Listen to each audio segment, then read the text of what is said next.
I sometimes wonder if there's a conspiracy going on with getting people out of cycling.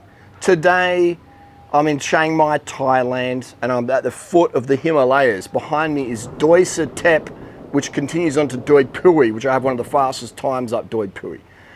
And I've been doing this climb for 12 years. And it's alarming to me and saddening to see to see these local riders and internationals coming up this climb getting slower and slower and slower and struggling even at slow times. The bikes are heavier and more friction based than ever before. The diet advice is so far from performance, it gives me a little bit of depression because I know how bad and sad these people feel following these sugar-phobic, calories in, calories out, super caffeinated lifestyles. I know how shit they feel, and they're being misled, and it makes me feel a bit sad seeing that. It's crazy. It's like, and you talk to some of these people out there, and they think you're crazy. Hookless rims, that's fine. Disc brakes on the road bike is safer with a skinny tire in the wet on a slick road. Yeah, sure. Good luck with that one.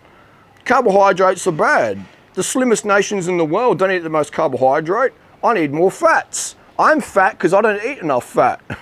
I'm fat because I don't ride 200 k's a day like you do. I've had an neck injury for the last 3 years. I've hardly trained at all, okay? I'm not even training here in Thailand. I'm on a motorbike, okay? But look how lean I am. Look how lean I am. If I said today, I've just got the com up Doi Satep, you're like, oh, you look at how lean your face is, maybe you have, okay? No way, not even close, never close, okay?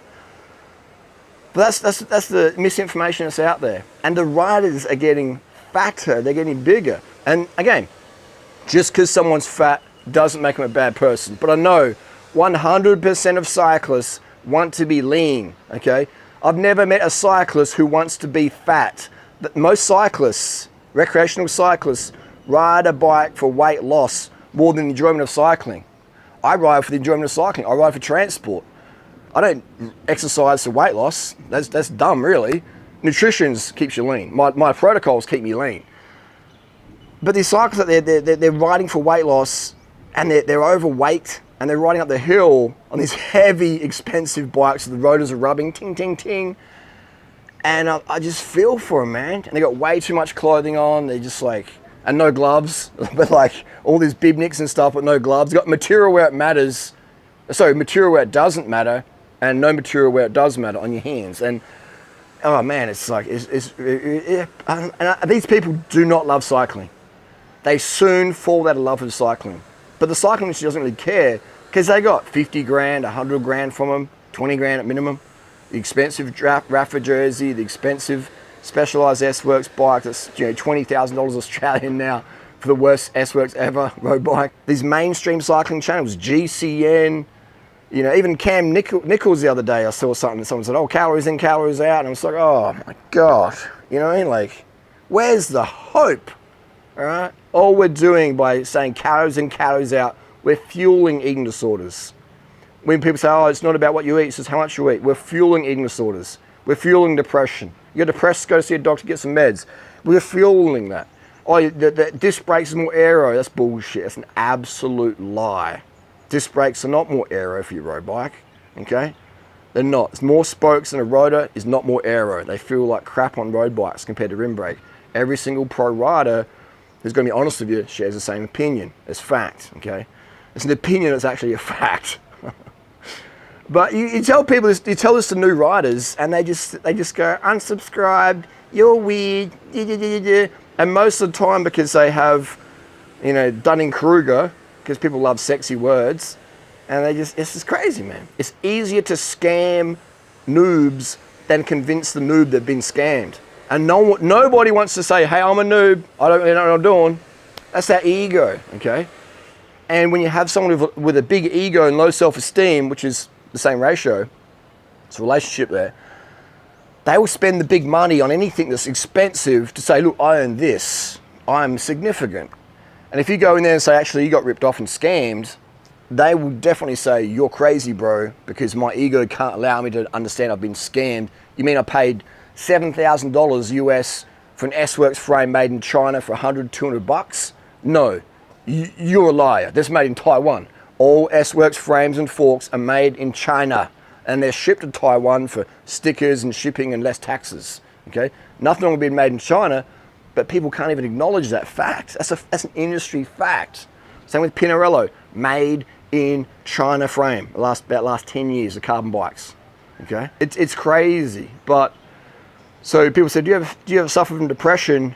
That's my depression, is seeing people getting scammed, lied to, and believing those scams and suffering themselves. Okay, suffering themselves, and then upcoming channels like Cam Nichols, etc. Not just picking on him, but like just as an example, Dave Arthur.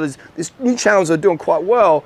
They're pushing out this disc brake agenda, this cows in, cows out bullshit. And they're not bad guys, but they're just following what the trend is. And they understand if they don't follow the trend, they get sort of left behind. But that creates depression, guys and girls. All right? If you follow the trend, which you know is wrong, but you're doing it anyway for money or significance, that's going to make you feel very unsatisfied, okay? I've got 200 and whatever K subscribers I've got, or actually I've got more than that across my other channels. But every single one of those subscribers I got from being honest. So I'd rather have 2 subscribers by being honest than 2 million by just telling people what they want to hear, you know, and just bullshitting people, or allowing the bullshit to perpetuate because I know the truth, but I'm not going to say it. So that's a call out to any YouTube channel out there. There's most of them out there. 99% of YouTube channels out there will just tell people what's going to get the sales or what's going to trend.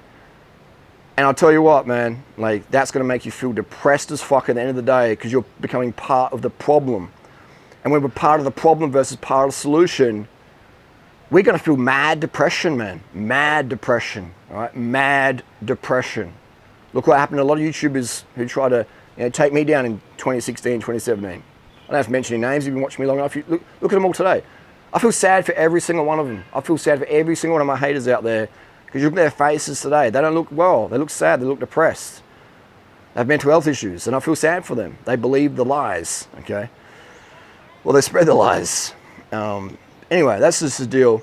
To speak up, man, all right? You don't have to get aggressive or violent, but just say, rim brakes, they're bullshit, man. I couldn't work in a bike shop these days. I'd be like, nah, I couldn't work in a bike shop these days. Because the people that come in, the dentists and the surgeons, they want to buy a 20 grand bike. I think they're the hot shit. I don't want to hang around people like that. You know what I mean? I don't want to hang around people like that. They're just egotistical wankers. But then you get people like, yeah, exactly, Harley. I make money off those people. Fuck it, who cares? I would enjoy that money, man. I would enjoy that money.